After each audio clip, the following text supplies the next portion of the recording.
Latvijā pirkts no Liepājas vests. Pasaulē un nu jau arī Latvijā atbildīgās iestādes brīdina par recepšu zāļu viltojumiem.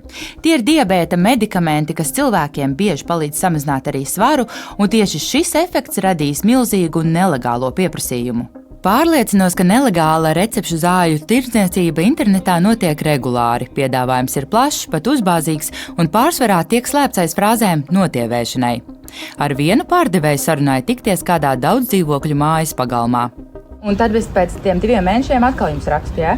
Jā, es varētu uzrakstīt. Es domāju, ka man būs. Es mēģināju, es pēc viņas braucu Liepājā. Tāpēc es gaidu no viņam ziņu. Tā, tur viņam aptiekam. Nu tā. Latvijā pirkts no Liepājas vests. Šajā situācijā man aizdomīgi šķiet 2 lietas. Pirmkārt, sieviete zāles pārdeva salīdzinoši lēti, gandrīz tikpat tās maksā aptiekā. Otrakārt, ja zāles patiešām izrakstītas viņai pašai, kāpēc pēc tām būtu jābrauc uz Liepāju? Turklāt viņas rīcībā bija vismaz 3 iepakojumi. Ar iegādāto medikamentu un visu man zināmo informāciju dodos uz veselības inspekciju. Šo zāļu aktīvā viela ir semaglutīds, un 2 medikamenti ir iekļauti arī valsts kompensējumo zāļu sarakstā pacientiem ar cukura diabētu. Izrādās, par zālēm, kuras es iegādājos, jau ir samaksājusi valsts. Ja par šiem medikamentiem ir samaksājusi valsts, nevis pacients, tad attiecīgi tā ir krāpšana jau. Taču plašākus komentārus veselības inspekcija pagaidām nesniedz, jo konkrētā gadījuma izpēte joprojām turpinās.